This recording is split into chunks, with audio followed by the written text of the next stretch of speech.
Comment on trouve la forme explicite, c'est-à-dire un en fonction de n d'une suite arithmético-géométrique, comment on calcule ses variations, comment on calcule sa limite, 2 exercices pour justement faire ça ensemble. C'est parti.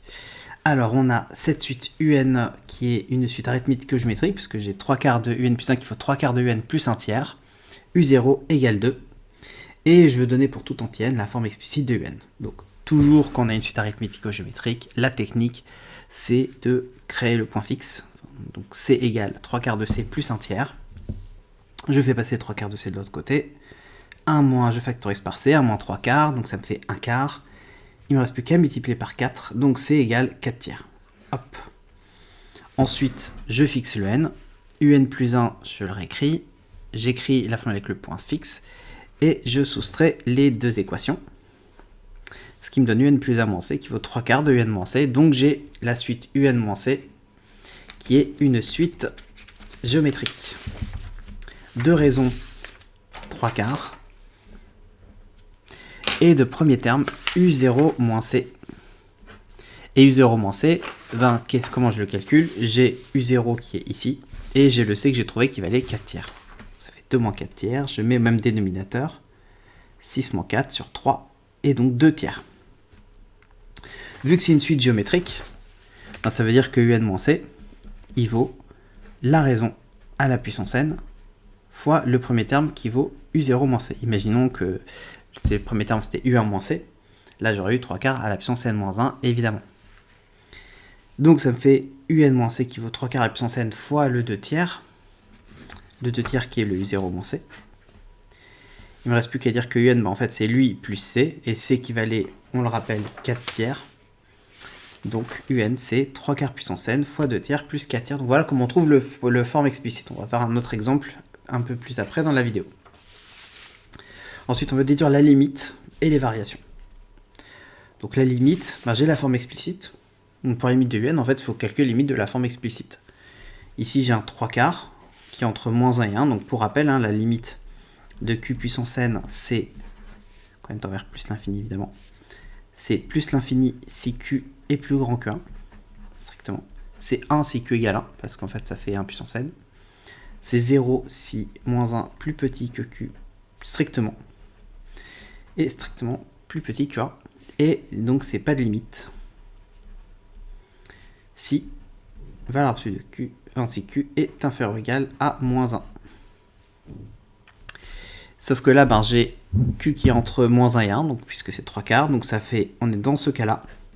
Donc la limite de 3/4 puissance n, c'est 0. Donc par somme, la limite de tout ça, ça me fait 0 fois 2 tiers plus 4 tiers. Et la limite de un, c'est 4 tiers. Ensuite, pour calculer les variations, on fait comme d'hab, on va faire un plus 1 moins un.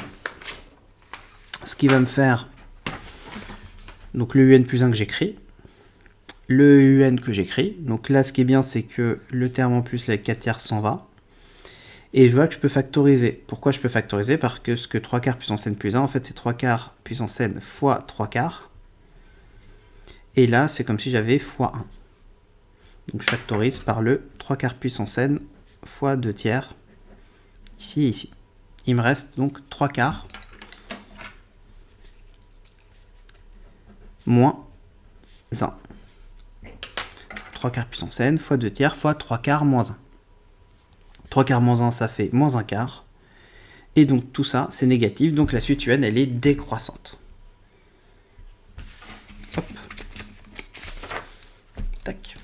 Donc tu vois, rien de spécial sur les variations. Ça fait un peu flipper. Les variations de arithmétique, je crois qu'il y a plein de formules à connaître. En fait, tu le calcules directement. On va voir un autre exemple avec justement cette fois le cas où ça commence par u1. Donc j'ai cette suite définie par u1 qui vaut 7 tiers, un plus 1 qui vaut lui. La forme explicite de un, donc par quoi je commence? Évidemment le point fixe. Donc c égale 2 tiers de c plus 1. Donc c moins 2 tiers de c égale 1. Qu'on factorise par c, donc ça fait 1 tiers de c égale 1. Je multiplie par 3, qui est différent de 0, donc c'est pour ça que je ne perds pas l'équivalence. Et j'ai c égale 3.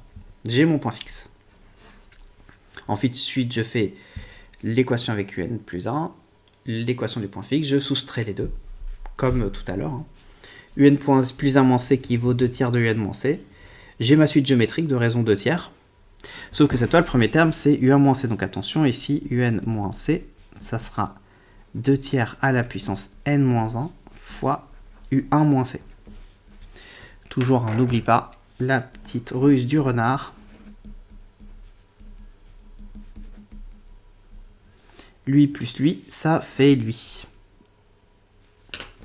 Donc U1 moins C, le U1 on a dit que ça faisait 7 tiers, le C on a dit qu'il valait 3, donc ça fait 7 tiers moins 3. Je mets au même dénominateur, donc ça fait 7 moins 9 sur 3, et donc moins 2 tiers. Donc le U1 moins C il vaut 2 tiers. On a alors le terme explicite, donc UN moins C qui vaut 2 puissance n moins 1 fois le U1 moins C. Donc, voilà. Le U1 moins C, donc on a dit qu'il valait moins 2 tiers, donc on le remplace, et on fait passer le C de l'autre côté, donc ça fait ça fois C. Le 2 tiers, je vois que je peux le rentrer avec le puissance n-1, donc je suis content, donc j'ai séparé moins 1 fois 2 tiers plus C. Ces deux-là qui fusionnent pour faire 2 tiers puissance n, donc ça fait UN qui vaut moins 2 tiers à la puissance n plus 3. Et on peut vérifier, toujours ça fait pas mal, ça fait pas de mal, moins 2 tiers puissance 1 plus 3, ça me fait moins 2 tiers plus 9 tiers, ce qui me fait 7 tiers, ce qui fait bien le U1, donc c'est cohérent. Ensuite, on nous demande la limite et le sens de variation. Donc, pour la limite, je vais reprendre le terme explicite. Donc, 2 tiers, il est entre moins 1 et 1. Donc, la limite de 2 tiers puissance n, ça fait 0.